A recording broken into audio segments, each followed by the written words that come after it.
Sa atin po mga nakaraang pag-aaral ng Ecclesiastes, chapters 1 to 5, ay napakarami nating natutunan. At sa pagpapatuloy natin sa Ecclesiastes 6, we will focus only on new ideas and teachings not previously presented in Ecclesiastes 1 to 5, so we will avoid a lot of repetition. Napakainam na tayo sumangguni sa tinatawag na pinakamarunong na tao na nabuhay sa balat ng lupa, si Solomon. At ang pag-aaral natin, pinamagitan natin, enjoy what you have. Kailangan lasapin at tamasahin ang kasiyahan mula doon sa mga ipinagkakaloob sa atin ng Diyos. Ama namin sa langit, salamat sapagkat kayo yung Diyos na kumikilala sa aming mga kakulangan. Diyos na nagpapatawad sa aming mga kasalanan. Kaya patawarin niyo nga po kami, linisin, punuin niyo po ang aming mga kakulangan. Palakasin niyo ang aming mga kahinaan at gawin niyong karunungan ang aming mga kamangmangan. Teach us, speak to us, O God. Walk in our midst. Touch our lives, touch our hearts. Be our strength. Be our guide. At nawa, Panginoon, sa aming pagtitipon ay pagkalooban niyo kami ng inyong pagtatanggol mula sa gawa ng mga masasamang tao at masasamang espiritu. Ganon din, Panginoon, may you protect our loved ones who are not with us right now. And may you take care of all of us like who you are, a father, shepherd, that you are our leader, our teacher, our shelter, and our fortress. Nawa, Panginoon, sa aming pag-aaral, bigyan niyo kami ng insights. Give us wisdom to apply to daily life these lofty, these noble, and beautiful ideas. Lead us, teach us. In the name of Jesus, our teacher and healer, we pray. Amen. Enjoy what you have. Ecclesiastes 6, verses 1 to 6. I have seen another evil under the sun, and it weighs heavily on men. God gives a man wealth, possessions, and honor, so that he lacks nothing his heart desires. But God does not enable him to enjoy them, and a stranger enjoys them instead. This is meaningless, a grievous evil. A man may have 100 children and live many years, yet no matter how long he lives, if he cannot enjoy his prosperity and does not receive proper burial, I say that a stillborn child is better off than he. It comes without meaning, it departs in darkness, and in darkness its name is shrouded. Though it never saw the sun or knew anything, it has more rest than does that man. Even if he lives 1,000 years, twice over, but fails to enjoy his prosperity. That's a problem with men, as Solomon has observed it. And he asks, do not all go to the same place? Maraming mga pag-aaral na ginawa itong si Solomon sa buhay. Nire-review niya, at nung sinulat niya itong ating binabasang aklat, siya ay nasa advanced years na ng kanyang buhay. Kaya finilter na niya ng mga maaalala niya ang lahat ng mga naganap. Natutunan na niyang kuhanan ng moral lesson ng mga causes and effects ng kanyang buhay, at ito ang idinadagdag niya na kaalaman tungkol sa buhay.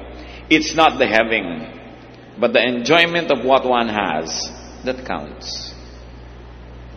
Baliwala naman kung napakarami mong mga ari-arian, hindi mo naman na-enjoy. Baliwala kung ang dami mo na ipundar, ang dami mong naipon, pagkatapos hindi ka naman nabigyan ng pagkakataon na lasapin ang saya, ang sarap, ang kasiyahan na ibinibigay ng mga bagay na yan. So not all who possess enjoy the possession. And it is one irony of life. So many people work so hard to put up many houses that they never get to live in. Many people work so hard to have many vehicles that they never get to ride and use because of many reasons. One of them, the law of physics, that a man could be only one place at one time. So hindi mo naman na-enjoy ang marami. Marami kang binibili mga damit, pero gaano karaming porsyento sa binibili mong damit ang talagang naiisipan mong gamitin at gusto mong isuot. Kung minsan, pag naisuot mo minsan ng isa, hindi ka nasarapan, nakatihan ka o nahirapan, hindi mo na halos gamitin uli. Pero ayaw mo namang ipamigay, ayaw mo namang alisin sa cabinet mo, pampasikip sa iyong buhay. How much percent of the pairs of shoes people have, especially to those who have many pairs of shoes, do they really get to use often? So sabi, ang dami-dami ng taong pinagsisikapan, pinupundar, pero hindi naman niya ito na-enjoy. And what is the lesson that Solomon is trying to teach us? Enjoy what you have. So you must survey your surroundings, inventory your possessions, and enjoy them all. Isang mahalaga na apat natin nakikita na bubuklat. Subukan nyo magbuklat kayo ng mga cabinet, marirealize, ay may ang ganda pala akong panyo dito, ay may maganda pala akong pamaypay, may maganda pala akong ganun, pero hindi ginagamit. Kasi baka maluma, baka basira, kasi maganda. Pero naluma na ng naluma, at kung hindi man yun ang naluma, kayo ang naluma. No? Kaya mamaya, hindi nyo na rin yan nagamit. Kung minsan, magbubukas ka ng mga cabinet ng mga pagkain, ang daming magagandang mga canned goods, masasarap, nag-expire na sa katagalan, ay pinag-iintay ng special visitor para buksan, at naluma na, at nakuba na yung lata, na baliwala. Solomon is saying, baliwala ang lahat ng iyong tinamasa, pagkatapos, inipon, yung pala hindi mo naman magagamit. So every so often as possible, you must take a look and take an inventory of what you have, and decide to enjoy what you have. And if you think that you cannot enjoy it in the next 3 or 6 months, give it away. No? Pati po mga damit natin, pagka hindi niya nagamit ng 6 months yan, in the last 6 months, ibig sabihin hindi niya magagamit yan, ipamigay nyo na para magamit na yan ng iba. Kasi laging hiniwalay mo na, gusto mo na ipamigay, pero nung tingnan mo ulit, teka, maganda pa to, balik na naman sa cabinet. No? Pero ang nangyayari lang, nagiging liability.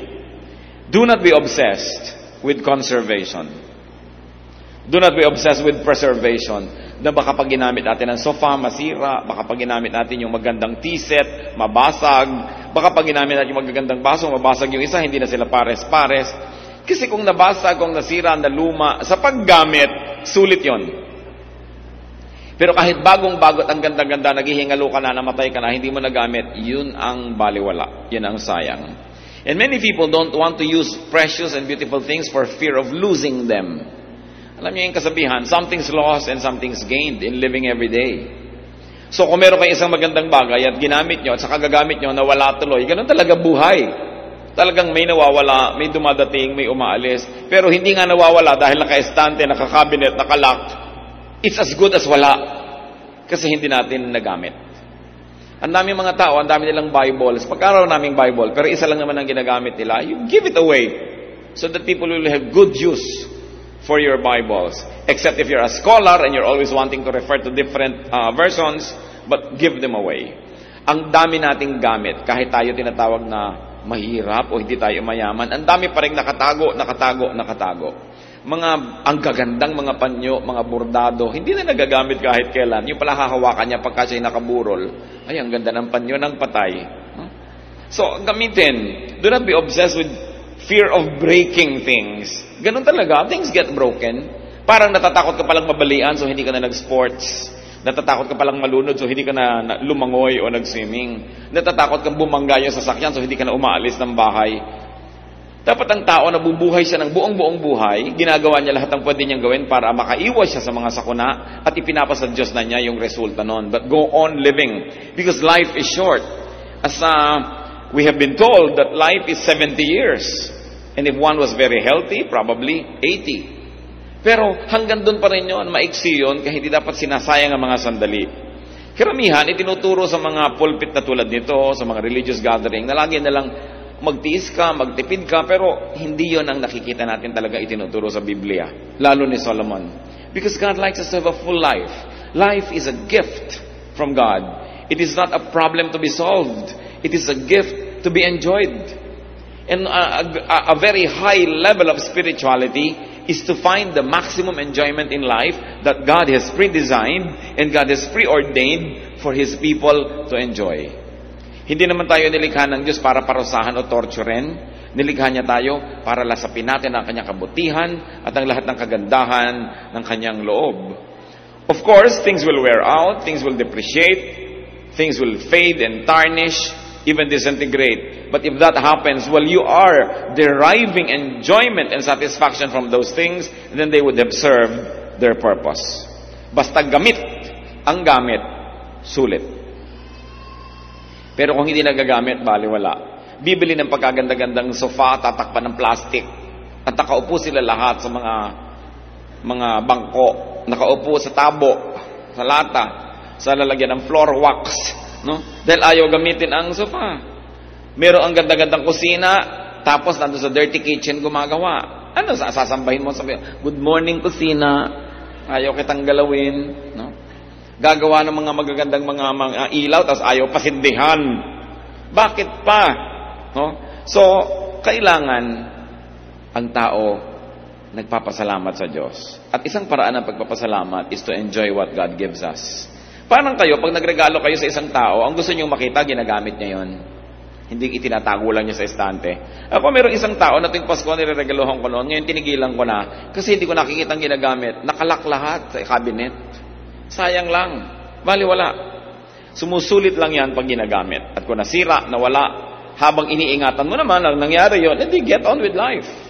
But ang mahalaga na enjoy mo yan. Ecclesiastes 6:7-9. All man's efforts are for his mouth, yet his appetite is never satisfied. What advantage is a wise man over a fool? What does a poor man gain by knowing how to conduct himself before others? Better what the eye sees than the roving of the appetite. This too is meaningless, a chasing after the wind. Pag atin pong inanalyze ang philosophy ni Solomon, masyadong deconstructive kung minsan dun sa nakasanayan ng marami na dapat gawin. Kasi sabi niya, ano bang napapalanong mahirap na sobrang magpagod para mag-aral ng mga bagay na ikasisiyan ng mga mayayaman? No? Ay, wala naman. Mamamatay ka rin. Mamamatay siya, mamamatay ka rin. Sabi, ano ba ang mapapalanong marunong kaysa doon sa mangmang? Pareho rin niyang mamamatay at pareho rin maaagdasyan.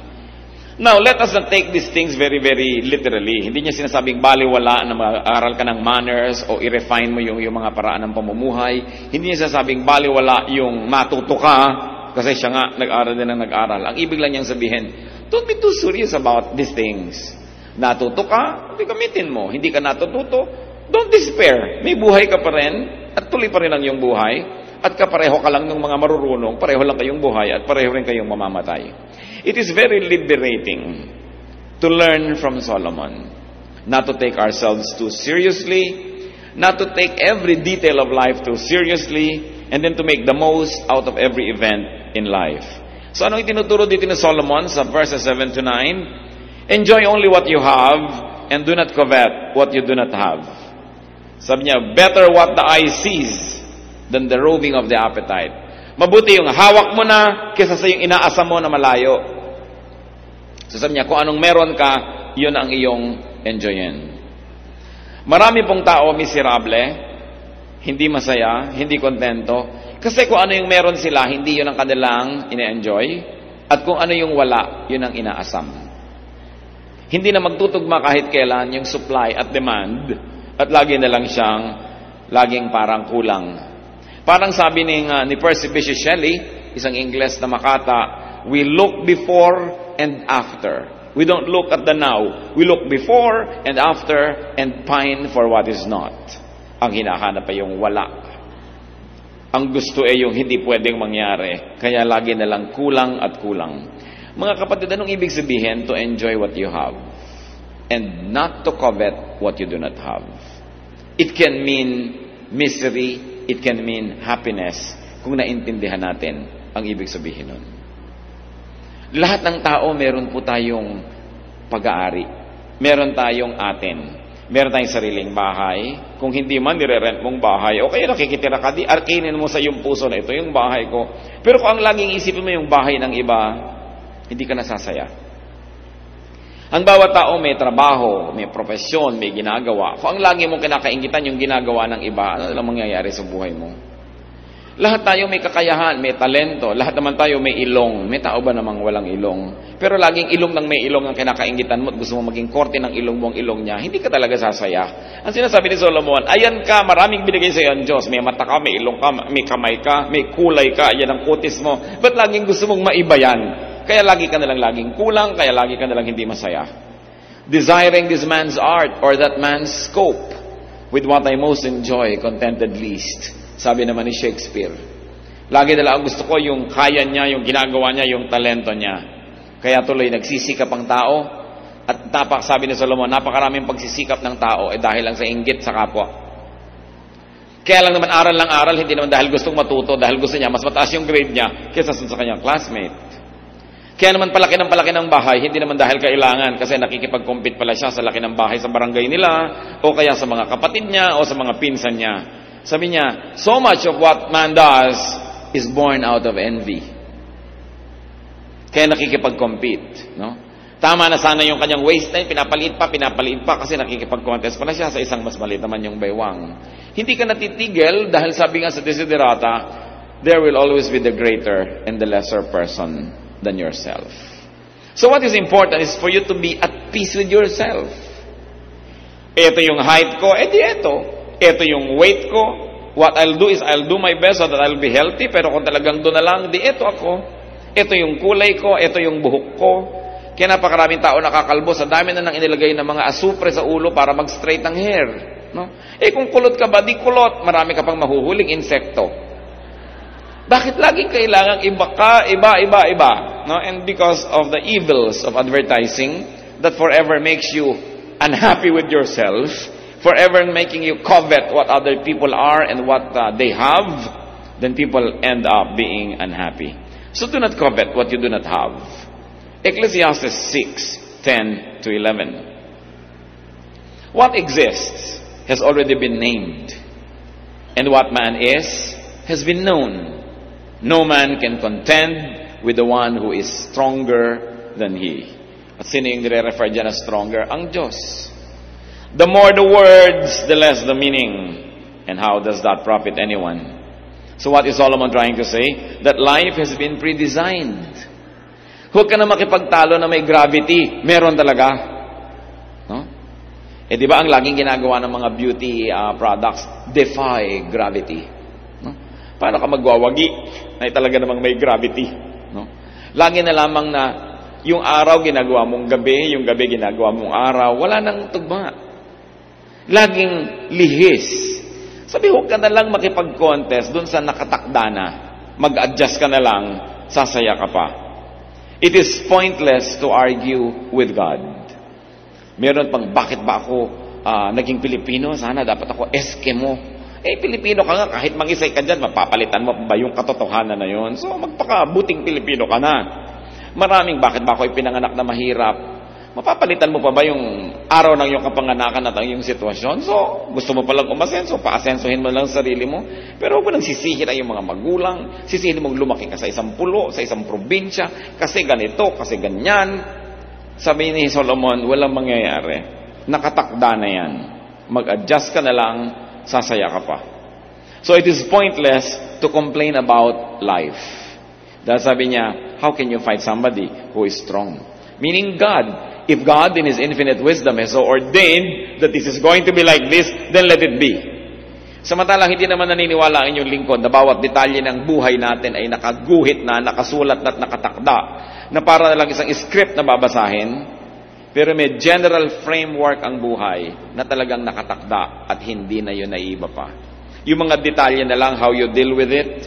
Halimbawa, talagang ang tao ay mamamatay. Kung nakatakda yun, may magagawa ka ba para ibahin yun? Pero siguro naman, kung nag-iingat ka sa buhay at kinakasihan ka ng magandang panahon, mapapahaba-haba mo ang iyong buhay kaysa sa iba na hindi maingat. Pero kahit mapahaba mo pa ng plus 20 years yan, mamamatay ka pa rin. Na kahit anong gawin mo, ang tao talaga ay nakakasakit. So kung lagi ka na lang takot na takot magkasakit, hindi ka na nagkaroon ng life because you're always afraid that you might get infected, then you will be miserable. May general rules. Those are unchangeable. But the details you may influence with your character, with your prayer, and with the way you live your life. But there are unchangeable realities that we really simply have to accept. At mas tahimik ang buhay kung hindi tayo makikipagtalo at makikipagtuos sa bawat ganon. Merong mga ganyan mga tao, pagka gusto ninyo magpahinga, gusto niya maging active. Pag gusto niya maging active, siya pahinga. In one family, it is horrible to have a member like this. Lahat kayo gusto nyo mag-outing, biglang gusto nyo mag-stay home. Yung kung kayo north, siya south. Kung kayo east, siya west. Laging kalaban ng kalaban ng kalaban. There's always contention, there's always stress, and there's very little relaxation and happiness. So sabi nga, umayon. No? Umayon. Umayon sa panahon, may tag-init, may tag-lamig. Mga Pilipino lang Ang init. Para naman bago ng bago, dito ka na nga lumaki, dito ka na tumanda, naninibago ka ba na mainit pag Tagaraw? Ang init, ang init. Talagang ganun, mainit nga dito Mabuti ka, mainit dito sa atin. Yung ibang tao namamatay naman sa lamig sa ibang lugar, no? So, laging baligtad. Alam niyo ba na isa sa mga pinakamabiling tsokolate sa Amerika na tinatangkilik ng mga Pilipino? Choknat. Nung nandito sa Pilipinas, walang inasam kundi kumain, no, ng mga western products sa tsokolate. Mga nasa Amerika na choknat ang pinagkakaguluhan. Skyflakes. Pinagkakaguluhan yan, no, sa mga tindahan ng mga Philippine food sa Amerika. Kung ba't nung nandun ang inaasama yung pagkain dito, nung nandito ang inaasama yung pagkain doon, kaya hindi na kahit kailan mag-swak. Pagka nagdito at nagbabakasyon, ay sa Amerika, ganito, mabuti pa sa Amerika, mabuti pa sa Amerika. Pero pag nandun pa sa Amerika, ay, alam mo sa Pilipinas, ganito, ganon. Kahit saan na lang siya lumagay, hindi siya masaya. Dapat pag binuksan mo ang iyong maleta, isang araw ka nang nandun, treat it as your home and make it your home. Adjust. People who adjust become happier. And Solomon says that the more argumentation, the more philosophizing, the less sense.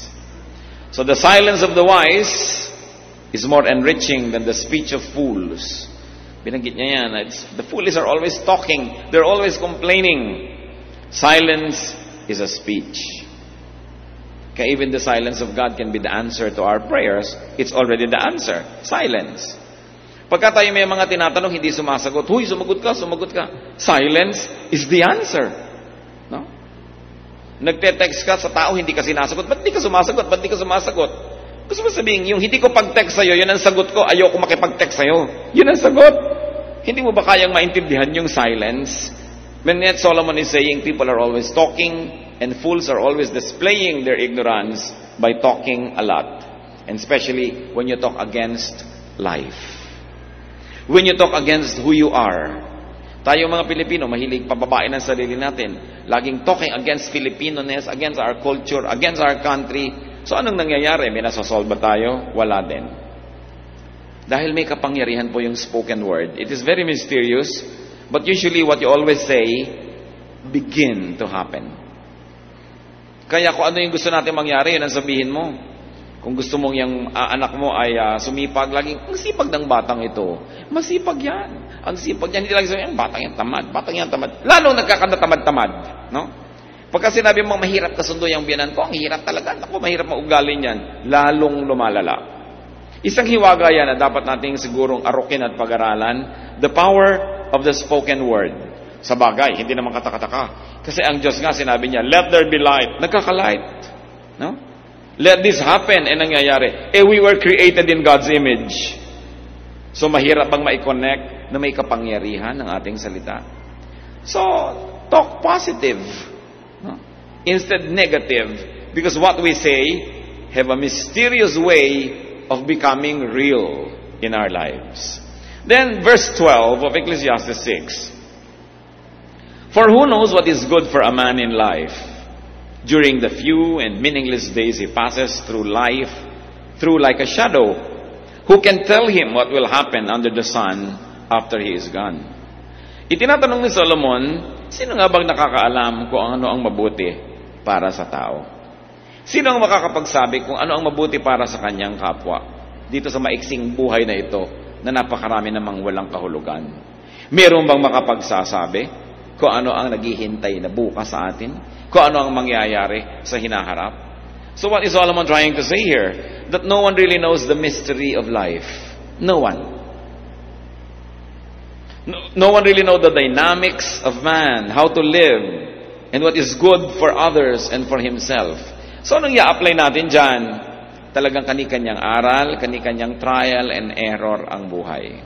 Pati pagpapalaki ng mga anak, wala yung formula. Alam nyo yan, kayong mga nakapagpalaki na.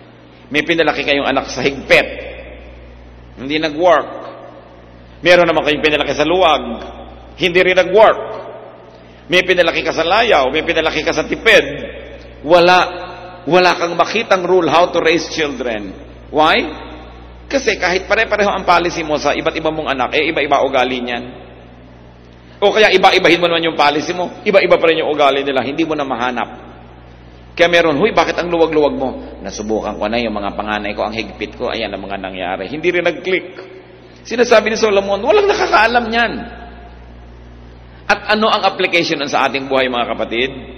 Huwag kayo masyadong umasa sa mga expert na akala mo alam nila ang gagawin nila sa buhay. At huwag din tayong laging tinuturuan natin ang kapwa kung anong gagawin. Malay mo talaga kung anong dapat gawin. Alam mo ba talaga? So binibigyan natin ang sarili natin at ang ating kapwa ng kalayaan na pag-aralan ng buhay at gumawa ng mga experiment din sa buhay. Don't play it too safe. Because to play it too safe, when nothing happens in your life, that's when you don't have a life. And what does it mean? That we must allow ourselves to commit mistakes.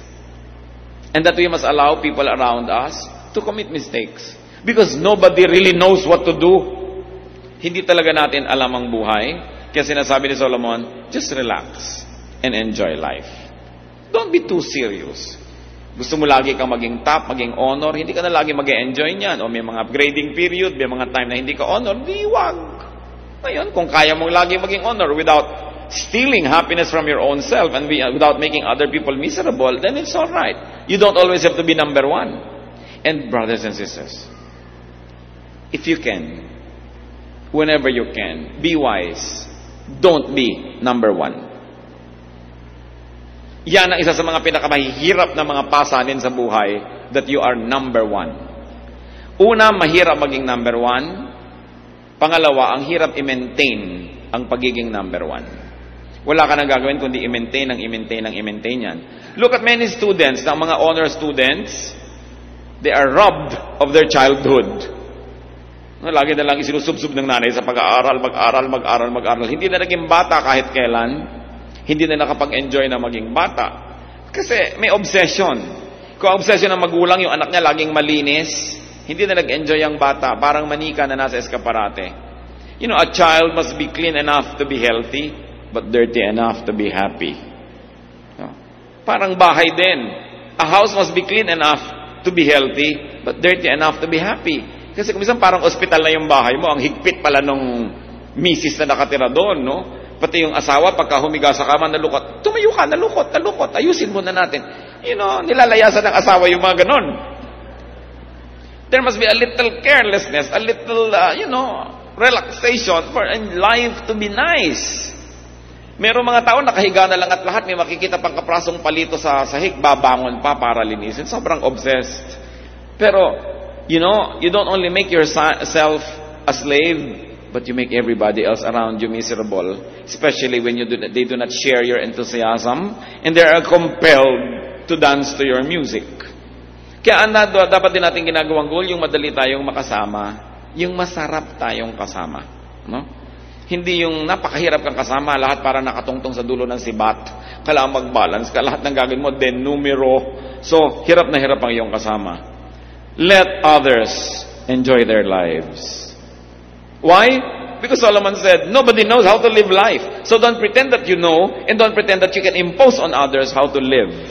Hindi ko mo ikaw ang kumikita, hindi ko mo ikaw nagpapakain sa yung mga tinatangkilik, yung style mo na lagi ang masusunod, yung haba ng patilyang gusto mo ang patilya ng lahat ng pakain mo sa buhay, yung paraan mo ng pagkain, yung timpla ng iyong suka ang gusto mong masunod ng lahat dahil ikaw yung may pera. Giving people around us the freedom that God has really intended for every human being is one of the greatest gifts that we can give to people. Napakarami pong buhay, mga kapatid, hindi talaga naipamuhay ng may-ari kasi nakasunod lang sa anino ng iba. Lalong-lalo kung meron tayong tatay o nanay o lolo o tita na very domineering and they also happen to be economically powerful, many lives are never lived. They just become footnotes of the life of the people who control them. Ang Diyos ay hindi niya ginagawa yan. Binigyan niya tayo ng freedom. To the point nga, si Adam and Eve, sumuway na. Hindi naman niya hinawakan yung kamay para huwag sumuway kasi binigyan niya ng freedom. And because we really don't know, nobody's really sure what works and what doesn't, we must permit the other person, those who are near us, to live life in the way they think they should live it. We should not even impose our morality, even our religious beliefs on others, because even a religious belief is very personal. Ayaw mong kumain ng ganito, huwag mong ipilit sa iba. Ayaw mo ng ganitong gawin dahil sa iyong morality, huwag mong ipilit yan sa iba. Kasi tayo, isa-isa, kanya-kanyang haharap sa Diyos. Kanya-kanya tayong mananagot. Ecclesiastes 6:12, "For who knows what is good for a man in life?" Talagang napakaraming susubukan mo para mo malaman. No one really knows what is good for a man in life. Tanong, lahat ba ng mga financial advisor mayaman? Diba ang dami ngayon, may bagong profession ngayon sa bangko, yung wealth manager. Ang itatanong muna, teka muna iha, wealthy ka ba? Hindi po, empleyado po ako dito. Anong malay mo na mag-manage ng wealth ko? Wala ka naman palang wealth, no? At hindi mo naman pala nagawang wealthy ang iyong sarili. Mga counselor, no, kaya kung counselor, itong tama. Teka, tahimik ba ang buhay mo? Payapa ba kayo mag-asawa?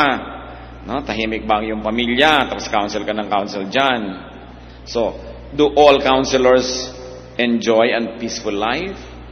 Are all doctors healthy? Are all caregivers strong? Are all preachers godly? Can fortune tellers tell their own fortunes? Bakit marami manghuhula na mamatay, hindi nila nahulaan na mamamatay sila? No? Can all fortune tellers foretell their own future? Are parents and elders always right? You know that the answer to all this is no. So who are we to impose on others? Ang Diyos ang lumikha sa bawat isa sa atin. Meron tayong mga hiram na mga roles. May authority ka over your children, over, or your students, kung teacher ka. Pero hiram na role lang yon kasi ang tunay lang na authority, Diyos. At ang Diyos, God sets people free. God allows people to know even through elimination and through committing an error. So they say, it was wrong, then I know I'm better now. We must never live the lives of others for them. At yan ang problema ng mga taong sobrang dominante. Control natin ang lahat. Let go. Because they don't enjoy and neither do you. Since no one really knows and understands life, we should be cautious in giving advice, in imposing our beliefs on others. Ecclesiastes 6:8, "What advantage has a wise man over a fool? What does a poor man gain by knowing how to conduct himself before others?" The obvious answer is, wala. Wala naman. So kaya, ang tanong, ano ngayon ang mahalaga sa buhay? No matter what their situation in life, all people die. So the business of living is just live to the max.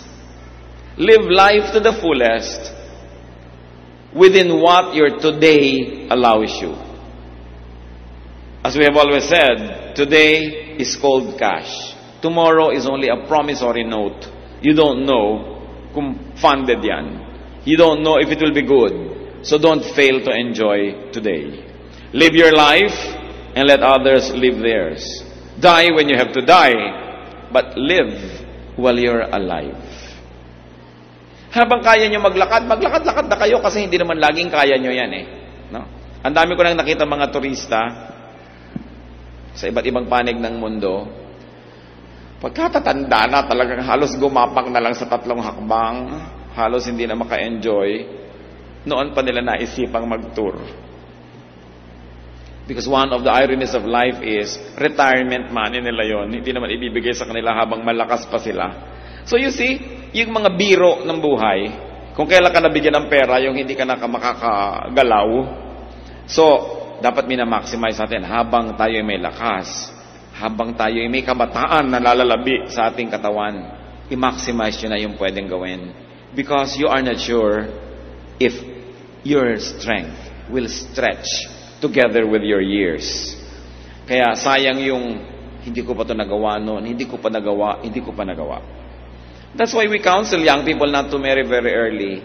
Kasi pag nag-asawa ka, lalo nagkaanak ka na, ang dami mo nang hindi magawa eh. No?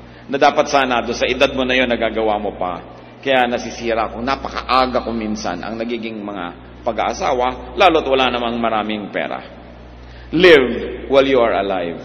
Kung atin pong kukuhanin yung central teaching ng Ecclesiastes, yun eh. God gave you life, live it to the fullest. Don't let others live it for you, and don't live their lives for them. So what do you have that you do not enjoy? Dapat siguro balikan natin yun. Ecclesiastes 6:9, better what the eye sees than the roving of the appetite.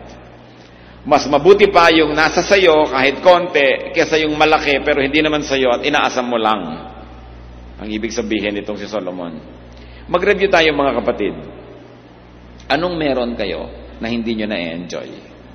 Maaring mga material possessions, maaring talent or skill, maaring friendship and social skill, kasi hindi pwedeng walang-wala ka. Laging meron ka. May kaibigan ka, may kakilala ka, may kakayahan ka, may talent, meron kang damit, meron ka sigurong bahay, kung ano man yun. Pero isang pagtataksil sa kabutihan ng Diyos na yung meron tayo, hindi natin ma-enjoy. Pagkatapos, aasam-asam ka doon sa nasa iba at wala ka. Baligtad. At ito pong Ecclesiastes 6:9 na ito, napakalinaw sa contemporary English version. Sabi, it is better to enjoy what we have than to always want something else. Because that makes no sense. It makes no more sense than chasing the wind. Aming Diyos, kami po ay nagpapasalamat dahil marami kayong binibigay sa amin. Kung kami binigyan mo ng anak, salamat. Kung kami binibigyan mo ng asawa, salamat. Kung kami binibigyan mo ng magulang, kapatid, salamat. Kung binibigyan mo po kami ng bahay o sasakyan o natitirhan, salamat. Kung binibigyan mo kami ng lakas ng katawan, kapangyarihan, talent, salamat. Turuan niyo po kami, Panginoon, na maging mapagpasalamat, maging appreciative sa mga bagay na ito. At huwag kaming umasam doon sa bagay na wala sa amin ngayon. Bagamat di naman masamang pagsikapang magkaroon, but teach us to enjoy what is here, what is now. So that we may never waste today, and we may never be possessed by regrets in the future. Kung may mga sinasayang kami, Panginoon, na oras, dapat sana ay nagagamit namin sa pinakatamang activity na bagay sa oras na yon. Gisingin niyo po kami at ipakita yon. Sa bawat edad ng buhay, below 10, below 20, below 30, below 40, 50, 60, 70, lahat ng ito, Panginoon, ay may kakambal na mga dapat gawin. Ituro mo sa amin na lumagay sa lugar at gawin namin yung kakambal ng aming edad, kakambal ng aming lakas, kakambal ng aming mga kakayahan. Yun ang magawa namin. Not to be doing the wrong thing at the wrong times, but to always be attuned to the seasons. Solomon said that for everything there is season and a time for every matter under heaven. So teach us, Lord, to time our activities, to have the wisdom to know what is good to do at this and that time, so that we may benefit. Ipakita mo sa amin ngayon, Panginoon, kung may mga opportunities kaming pinapalampas na hindi dapat palampasin. Kung may mga lakas kami, mga sinasayang. Magbulay-bulay tayo, mga kapatid. Hingin natin sa Diyos yung personal application ng chapter na ito. Surely it was recorded in the Bible for our benefit. Walang salita na nasa Biblia na hindi makahulugan. Kailangan lang hanapan natin ang kahulugan at hanapin natin kung ano ang kahulugan nito sa ating buhay. Let's spend some moment in silence and ask God to give us wisdom in applying these truths in our lives. Surely Ecclesiastes is a very useful book. Ask God to teach you why and how.